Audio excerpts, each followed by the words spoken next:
कल जो है वो हमने पोलर जो डीकम्पोजिशन थी उसको स्टडी किया था और उसका जो है वो थ्योरम उसको भी प्रूव करके देखा था।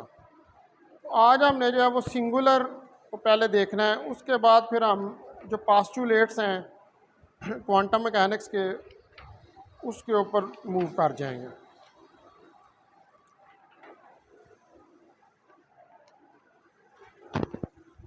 तो सिंगुलर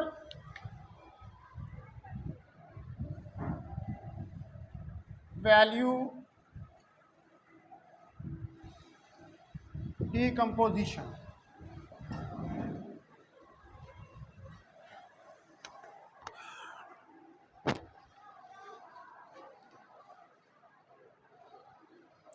तो इसमें जो सिंगल वैल्यू डीकम्पोजिशन है इसके अंदर आप देखेंगे, सपोज करें कि ए एक स्क्वायर मैट्रिक्स है, let A be a square matrix.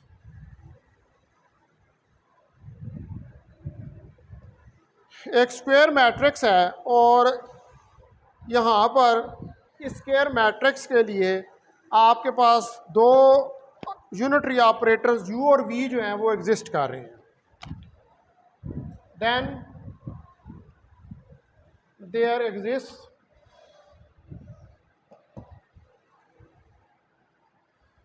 Unitary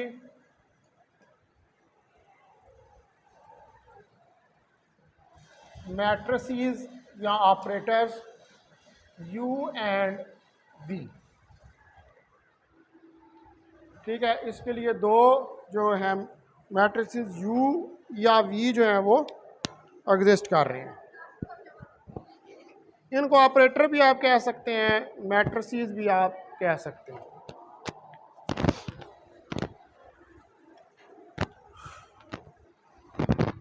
और इसके साथ एक होगा diagonal matrix and the diagonal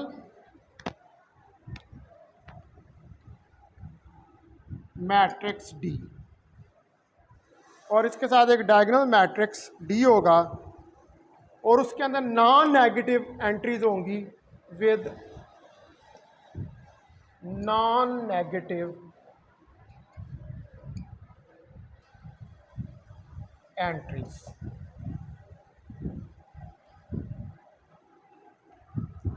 such that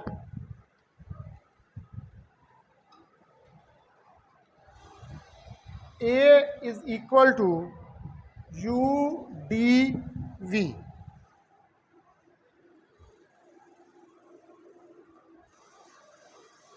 इसको मैं कह देता हूं कि ये कोई इक्वेशन नंबर 1 है।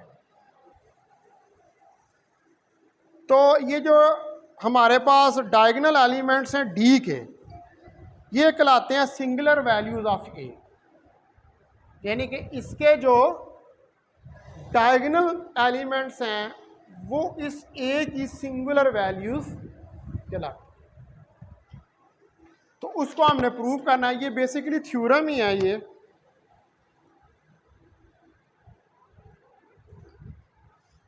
ठीक है, तो the diagonal elements of D, इस डी के जो डायगोनल एलिमेंट्स हैं आर कॉल्ड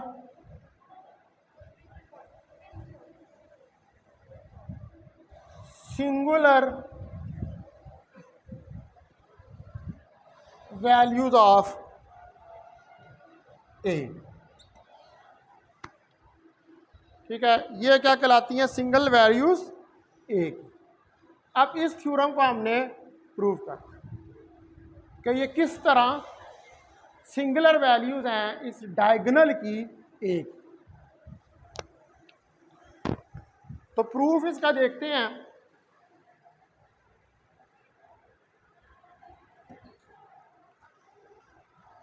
अब जो पोलर डीकम्पोजिशन होती है बाय द पोलर डीकम्पोजिशन, जब आप पोलर डीकम्पोजिशन करते हैं तो पोलर डीकम्पोजिशन के अंदर हमारे पास ए जो है वो बराबर होता है एस जे के। एस और जे के हम लिए थे कल पॉजिटिव ऑपरेटर्स, ठीक है। इसके ये पोलर डीकम्पोजिशन होती है। तो जो हमारे पास यूनिटरी है एस के लिए और जे के लिए, फॉर यूनिटरी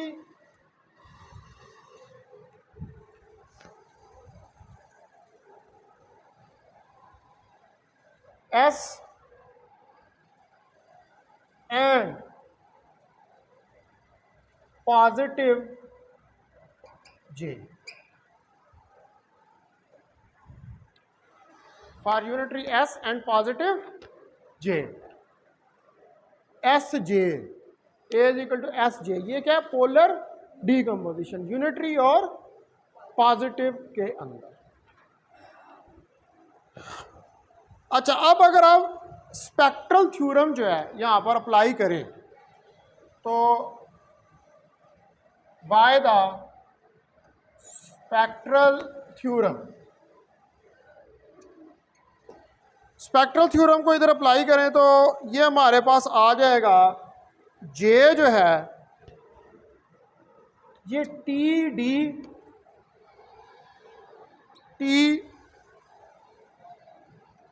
डैगर के बराबर आ जाएगा और यहां पर टी यूनिटरी है।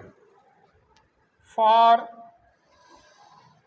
यूनिटरी टी, टी कोई यूनिटरी ऑपरेटर है और जो डी है ये डायगोनल है नॉन नेगेटिव एंट्रीज के साथ।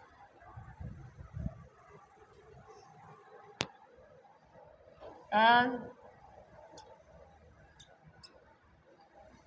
diagonal D with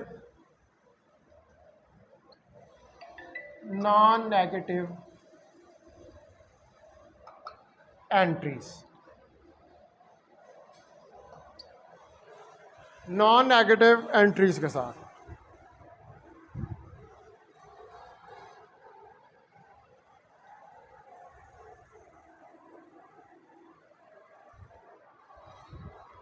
अब यहां पर जो है अगर आप U को एस टी रख लें, setting U is equal to S T, ये भी यूनिटरी है, and V is equal to T dagger, तो ये भी यूनिटरी है। तो ये हमारे पास ये सेटिंग जो है ये कंप्लीट करती है, कंप्लीट्स द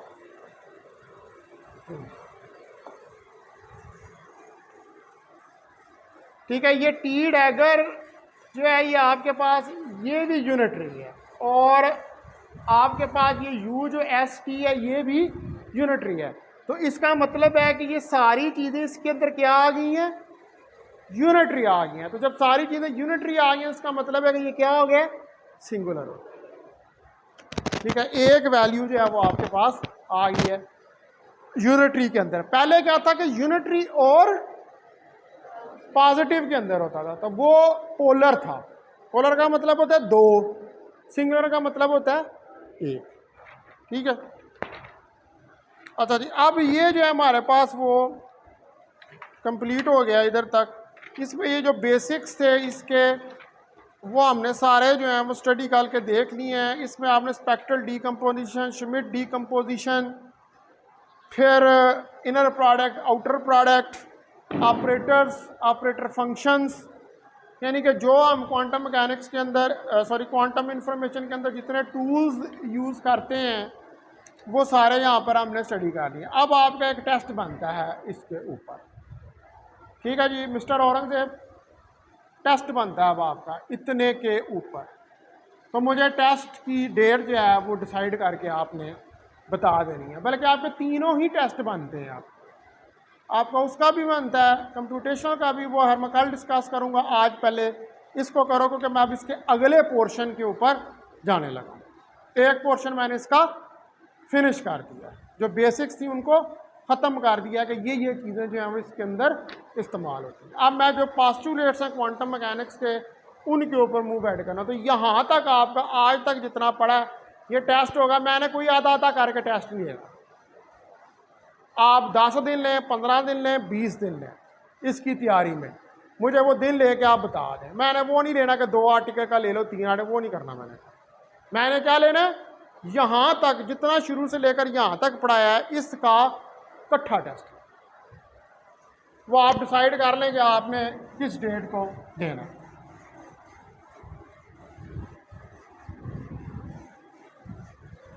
अच्छा जी, अब जो है मैं ये पास्टुलेट्स ऑफ क्वांटम मैकेनिक्स हमने पहले भी पढ़े, लेकिन इसको जरा हमने क्वांटम इंफॉर्मेशन की रूह से थोड़ा सा देखना है।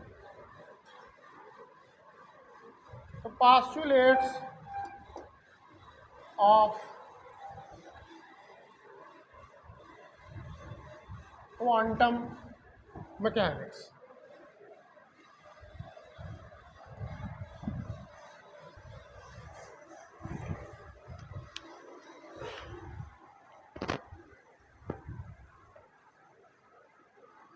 तो अब क्वांटम मैकेनिक्स जो है बेसिकली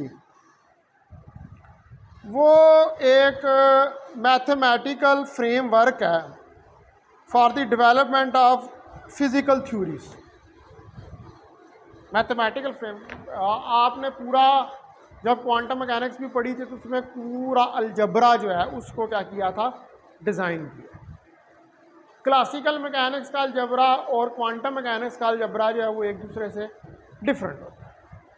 क्वांटम मैकेनिक्स के अंदर जो डायनामिकल वेरिएबल्स या ऑब्जर्वेबल्स होते हैं वो ऑपरेटर्स के अंदर चेंज हो जाते हैं, ठीक है। क्वांटम मैकेनिक्स के अंदर आइगन फंक्शंस होते हैं, वेव फंक्शंस होते हैं, प्रोबेबिलिटीज़ होती हैं, ये चीज़ें क्लासिकल मैकेनिक्स में नहीं है, उसके अंदर आप इन चीज़ों को नहीं पढ़ सकते। तो एक अलहदा से एक मैथमेटिकल फ्रेमवर्क है पूरा, जो कि माइक्रो लेवल के ऊपर जाकर चीज़ों को सॉल्व करता है। यानी कि जब आप सब एटॉमिक पार्टिकल्स या पार्टिकल्स की बात करते हैं, एटॉमिक पार्टिकल्स की, तो वहाँ पर क्लासिकल मैकेनिक्स के रूल्स नहीं लग सकते।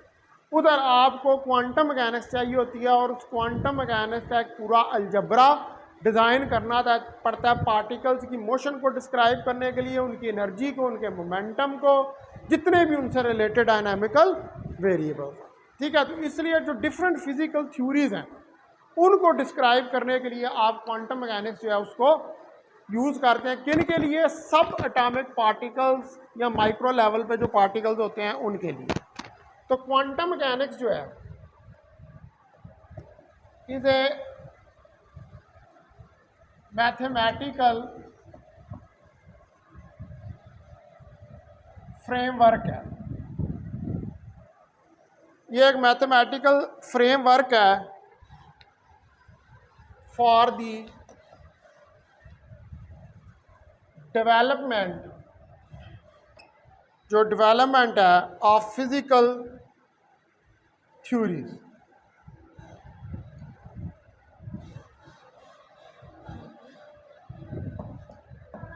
फिजिकल थ्योरीज की।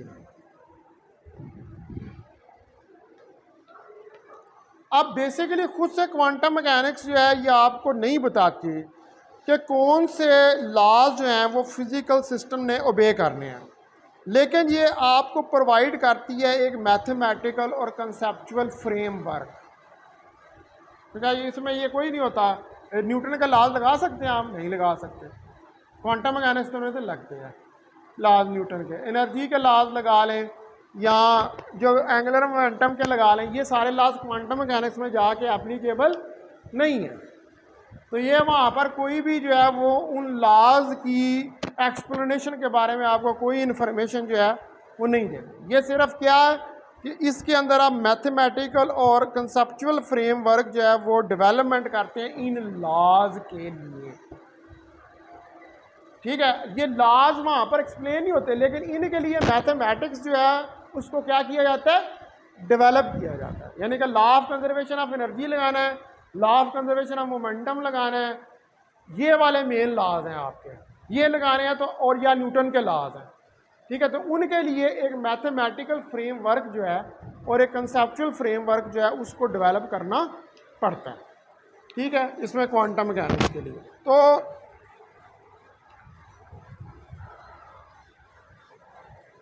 ऑन इट्स ओन खुद से जो है quantum mechanics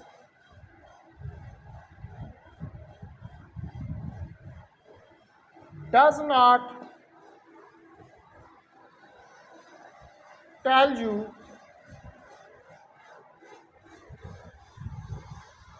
what a physical system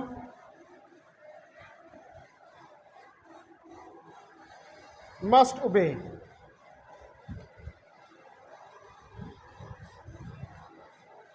What laws a physical system must obey. कि कौन से लॉज जो हैं वो फिजिकल सिस्टम जो है वो उनको ओबे करेगा।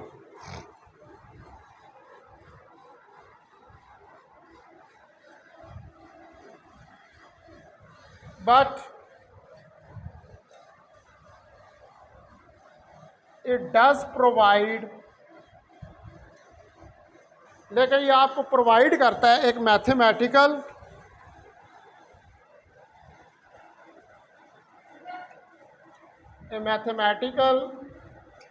And conceptual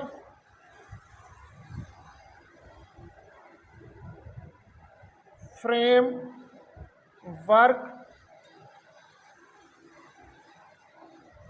for the development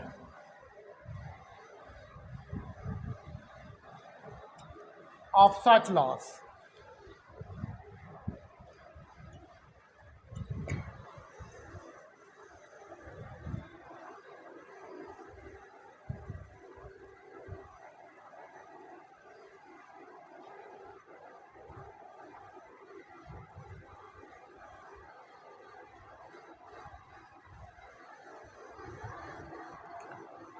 अच्छा, अब आगे जो है हमने ये पास्टुलेट्स ही पढ़ने हैं इसके क्वांटम मैकेनिक्स के, यानी कि जो इन लॉज की डेवलपमेंट के अंदर इस्तेमाल होते हैं। ठीक है, वो जो फिज़िकल लॉज हैं, बेसिकली क्वांटम मैकेनिक्स जो है वो रीज़न बता रही होती है। क्लासिकल मैकेनिक्स में आपको रीज़न का नहीं पता है कि क्या रीज़न है। अब क्लासिकल मैकेनिक्स तो ये कहीं पर नहीं बताती कि चार फोर्सेस किधर से आई हैं। उसमें तो क्लासिकल थ्योरी में तो इन चीज़ों की कोई डेवलपमेंट पे कोई काम नहीं हुआ। वहाँ पर सिर्फ ये होता है कि ये हैं, ग्रेविटी है, इलेक्ट्रोमैग्नेटिक फील्ड्स है, वीक न्यूक्लियर फोर्स है, स्ट्रांग न्यूक्लियर फोर्स है, लेकिन कैसे है इसका पता।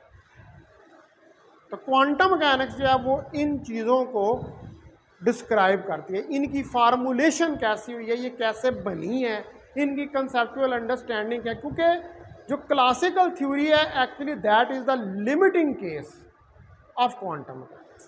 क्वांटम मैकेनिक्स जो है या क्वांटम थ्योरी जो है वो सारी थ्योरीज को अपने अंदर ले लेती है।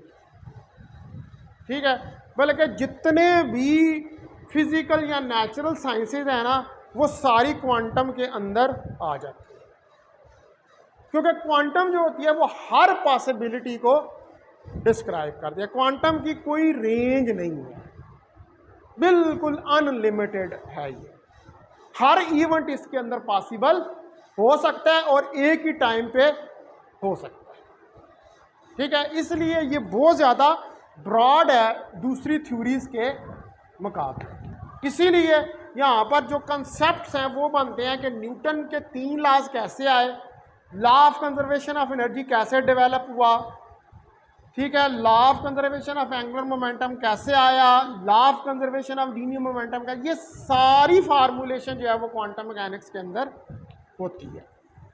ठीक होगी बात। तो अब हमने यही फार्मूलेशन जो है इसके लिए हमें ज़रूरत पड़ती है इसके पास्टुलेट्स के लिए, कि वही पास्टुलेट्स आपको बताते हैं कि ये जो डिफरेंट फिजिकल थ्योरीज हैं, ये डिफरेंट फिजिकल थ्योरीज जो हैं ये किस तरह डेवलप हुई हैं।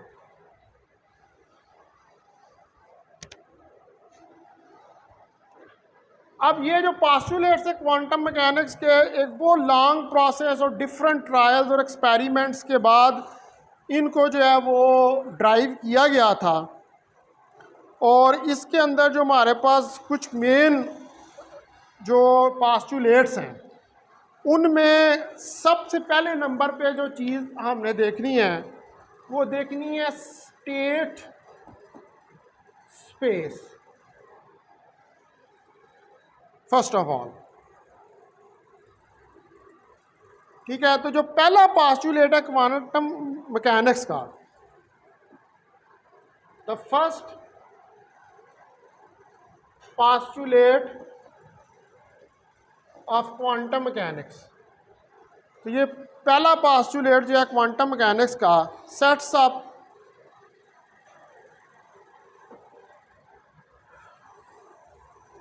Up arena in which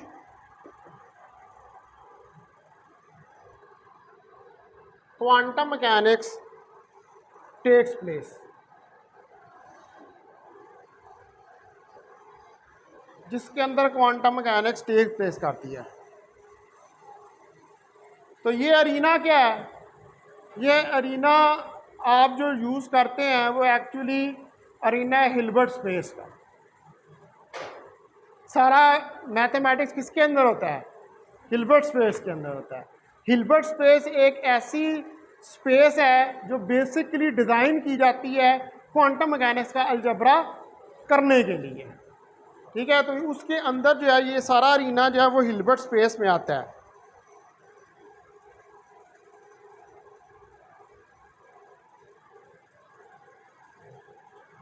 this arena is belong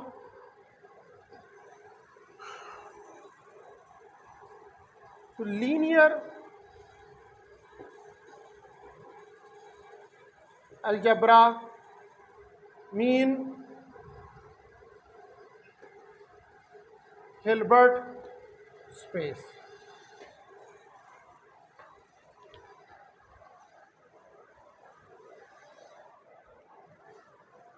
जिसको कि हम हिल्बर्ट स्पेस का नाम जो है वो देते हैं।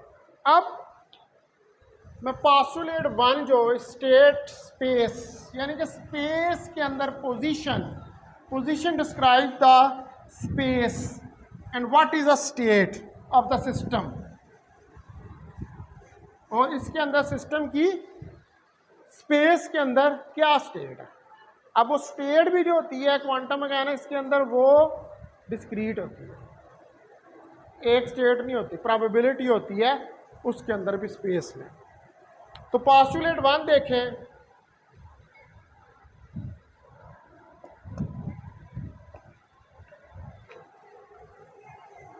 कोई भी जो आपके पास आइसोलेटेड फिजिकल सिस्टम है,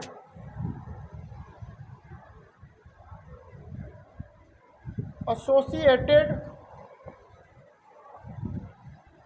to any isolated physical system, ठीक है। किसी भी आइसोलेटेड फिजिकल सिस्टम से अगर इसको एसोसिएट करें, is a complex vector space. वो है क्या है? Complex vector space. आप वेक्टर स्पेस ही कंसिडर करते हैं ना, ठीक है, विद इनर प्रोडक्ट, और उसमें इनर प्रोडक्ट लेते हैं जो कि हमने पढ़ी है, यानी कि that is a Hilbert space.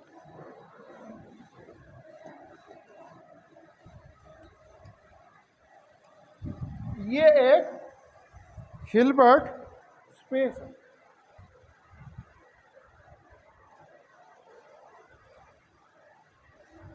ठीक है, इस हिल्बर्ट स्पेस के अंदर जो है वो आप सारा अलजबरा कर रहे होते हैं, नोन एज स्टेट स्पेस, और इसको हम स्टेट स्पेस का नाम जो है वो देते हैं of the system.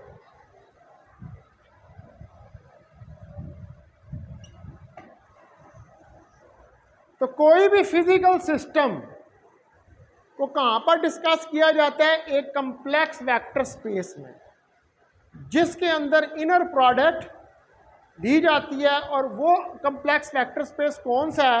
Actually that is the Hilbert space. ये हिल्बर्ट स्पेस है जो स्पेशली डिज़ाइन किया गया है क्वांटम मैकेनिक्स को डिस्क्राइब करने। ठीक है, तो वही आपका हिल्बर्ट स्पेस जो है वो बेसिकली क्या है? State space.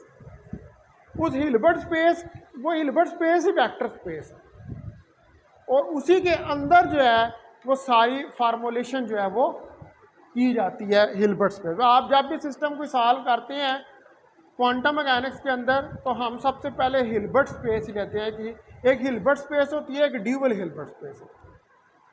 यह भी शायद आपने ड्यूअल का भी नाम सुना हो, जब आपने क्वांटम मैकेनिक्स 1 के अंदर शायद जो है ये पढ़ा।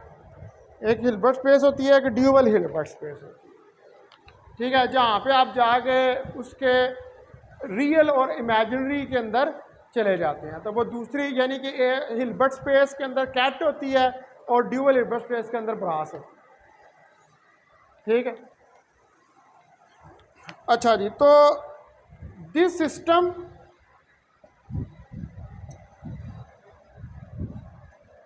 Is completely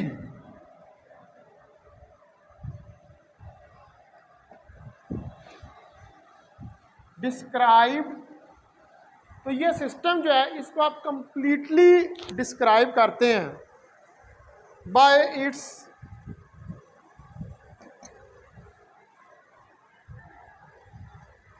state vector,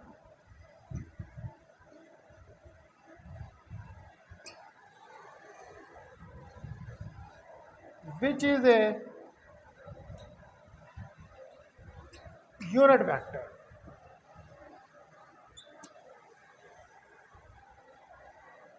In the system's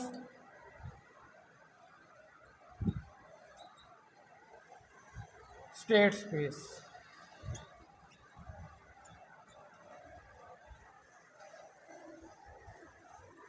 तो ये सिस्टम कंप्लीटली किससे डिस्क्राइब किया जाता है? इसके स्टेट वेक्टर से। स्टेट वेक्टर क्या होगा? उसका वेव फंक्शन होगा। ठीक है ना, तो वेव फंक्शन ही इस्तेमाल होता है किसी सिस्टम की स्टेट को डिस्क्राइब करने के लिए। तो वही वेव फंक्शन जो है उसको आप फिर श्रोडिंगर वेव इक्वेशन की मदद से क्या करते हैं? उसे कैलकुलेट करते हैं।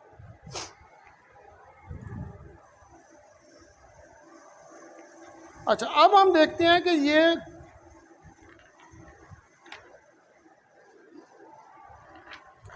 जो पहला पोस्टुलेट है इसकी हमारे पास एक्सप्लेनेशन क्या है?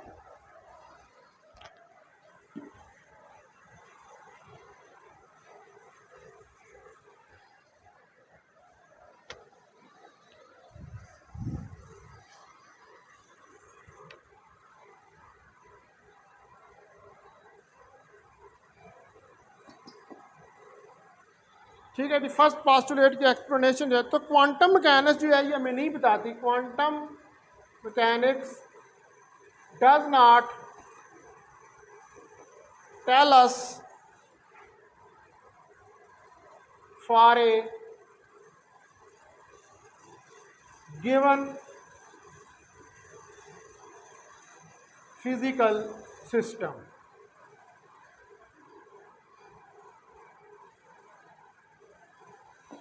ये आपको जो गिवन फिजिकल सिस्टम होता है उसके बारे में नहीं इंफॉर्मेशन देती what the state space of the system, कि वो किस स्पेस स्टेट के अंदर सिस्टम जो है वो आपका है।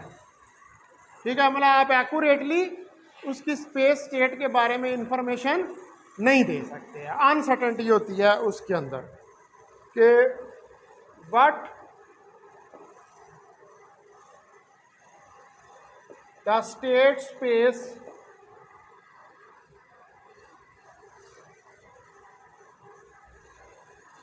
of the system। कि कौन सी स्टेट स्पेस है आपके पास सिस्टम की, और ना ही आपको ये बताती है कि कौन सा वेक्टर है, किस वेक्टर के साथ वो एसोसिएटेड है। ठीक है, nor does it tell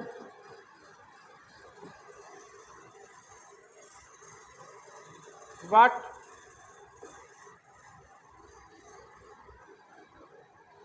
the state vector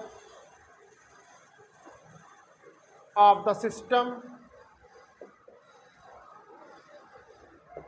is, कि आपका जो सिस्टम है उसका कौन सा स्टेट वेक्टर है।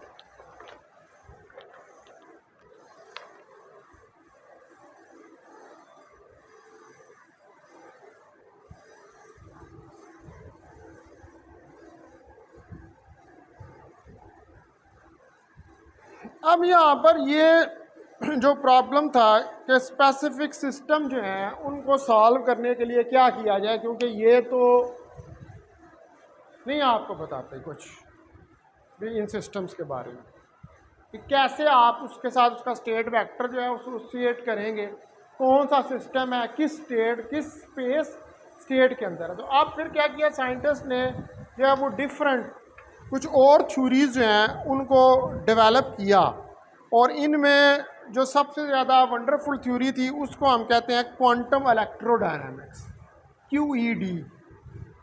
ठीक है, QED, क्वांटम इलेक्ट्रोडायनामिक्स। ये आपको बताती है कि कैसे एटम्स और लाइट जो हैं वो आपस में इंटरेक्ट करते हैं। अभी आप लेज़र पढ़ रहे हैं ना, वो लेज़र भी सारा क्या है, क्वांटम मैकेनिकल फिनोमेना है। ठीक है, तो उसमें आप क्या पढ़ते हैं, लाइट की एटम के साथ इंटरेक्शन को स्टडी करते हैं। ठीक है, तो ये किस ब्रांच के अंदर आती है, क्वांटम इलेक्ट्रोडायनामिक्स, इसको कहते हैं QED, क्वांटम इलेक्ट्रोडायनामिक्स में ये आती है।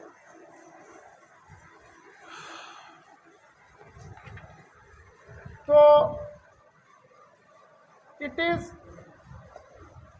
Very difficult to understand the specific system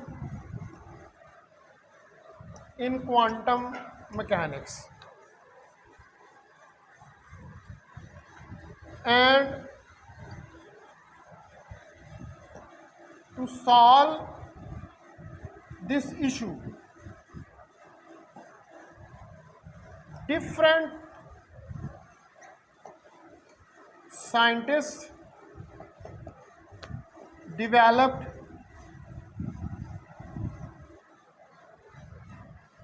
different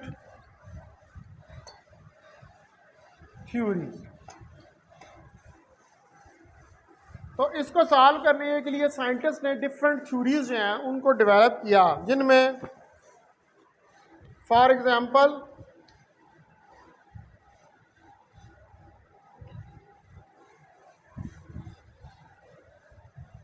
there is a wonderful theory, एक वंडरफुल थ्योरी है ऑफ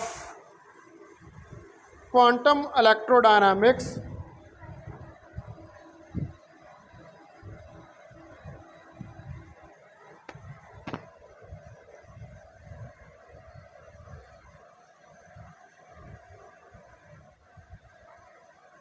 क्वांटम इलेक्ट्रोडायनामिक्स जिसको कहते हैं, जिसका मुहफ़्फ़फ़ जो होता है वो होता है आपके पास QED। अक्सर इसको हम छोटे अल्फाज में करके इसको QED का नाम जो है वो देते हैं, विच डिस्क्राइब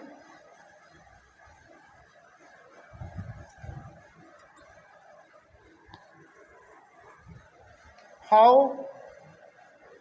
light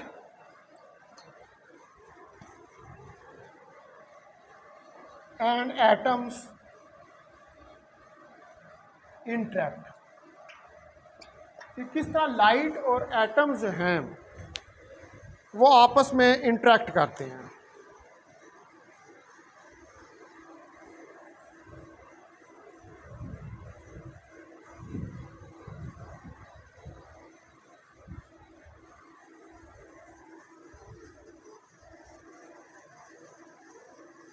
अच्छा, अब इसका एक एस्पेक्ट जो है इस क्यूईडी का,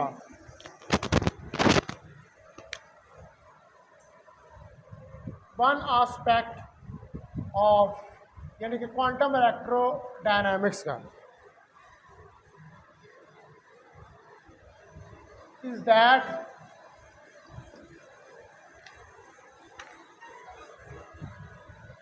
it tells us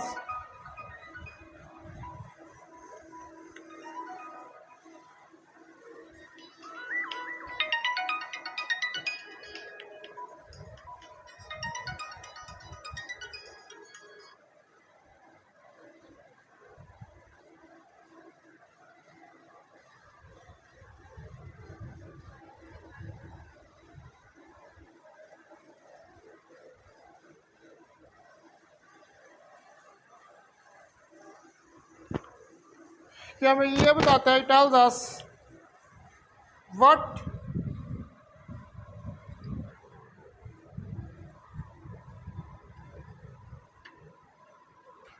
state spaces, कि कौन सी जो स्टेट की स्पेसेस हैं to use to give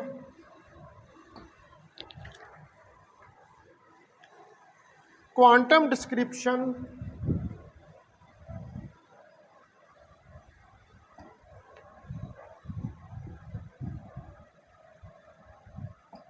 of light and atom। कौन सी स्टेट स्पेसेस जो हैं उनको हम यूज़ करेंगे लाइट और एटम को डिस्क्राइब करने के लिए।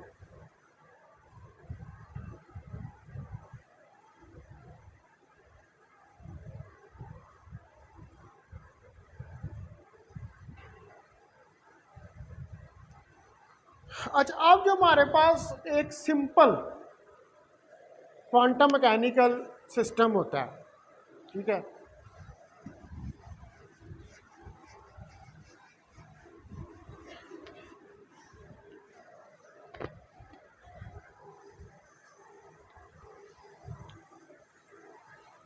वो है क्यूबिट। ठीक है, आपने अभी शुरू में हमने क्यूबिट को स्टडी किया। सबसे सिंपलेस्ट क्वांटम जिसके अंदर दो स्टेट्स होती हैं, और वो किसके अंदर होती हैं, वो सुपरपोजिशन के अंदर स्टेट्स होती हैं। तो द सिंपलेस्ट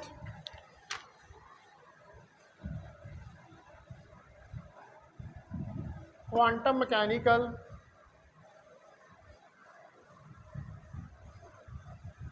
सिस्टम, तो जो सिंपलेस्ट आपके पास क्वांटम मैकेनिकल सिस्टम है, and the system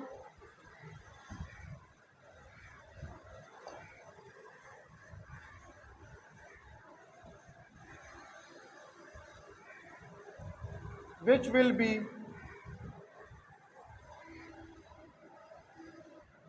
most concerned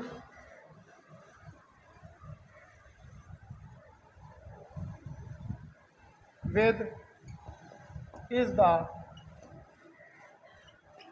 qubit. तो वो कौन सा होता है, उसको हम क्यूबिट का नाम देते हैं। अ क्यूबिट जो है ये 2 डायमेंशनल स्टेट स्पेस है। ठीक है, a qubit is the 2D state space, ये 2 डायमेंशनल स्टेट स्पेस है आपके पास, दो यानी कि दो होती हैं। इसमें सपोज करें कि 0 और 1 जो है, suppose 0 and 1 form an orthonormal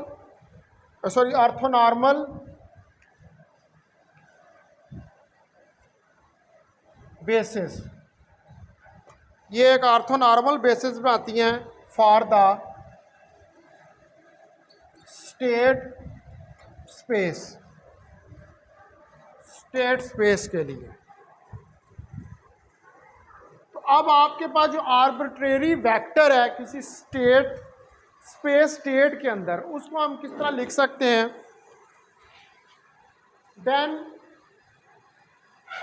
N arbitrary आपके पास state vector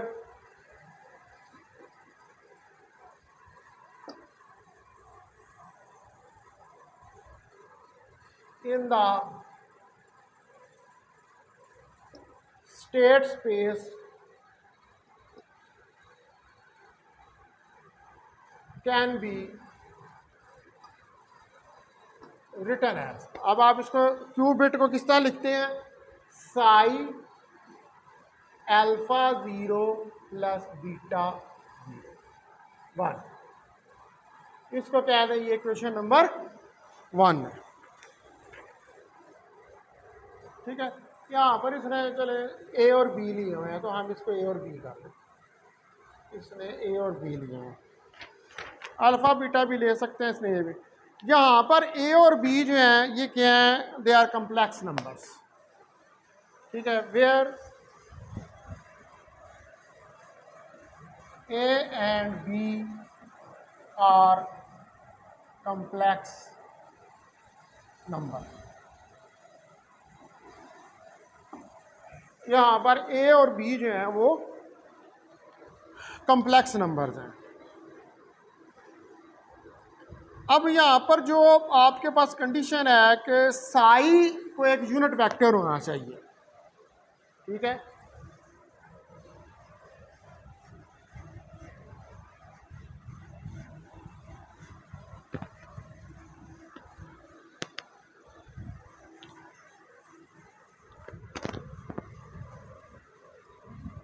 The condition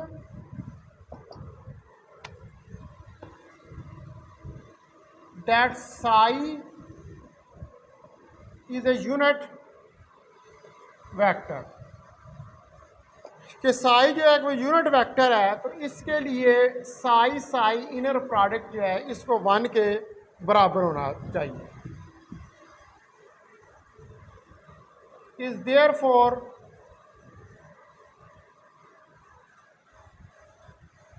equivalent to, और ये इक्विवेलेंट है किसके? ए का मॉड स्क्वायर प्लस बी का mod square is equal to 1.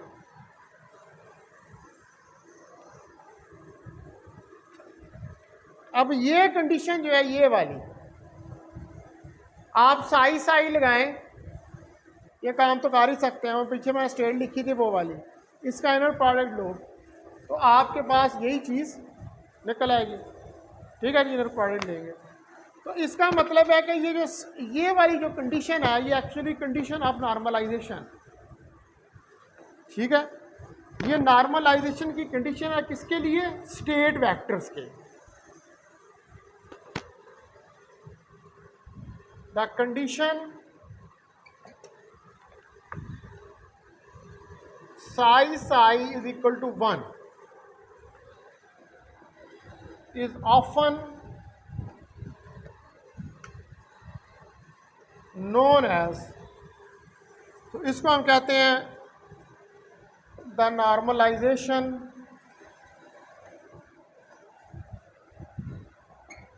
Condition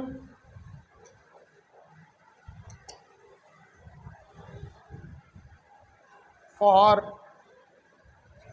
state vectors. ये साई क्या है? ये स्टेट वेक्टर्स ही हैं.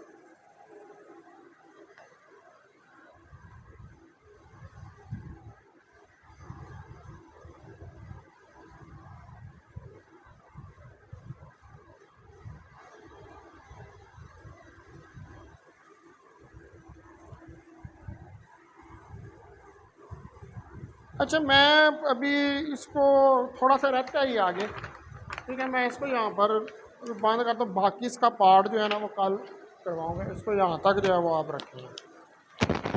उसके बाद फिर नेक्स्ट पास्टुलेट पे जाऊँगा एवोल्यूशन के ऊपर।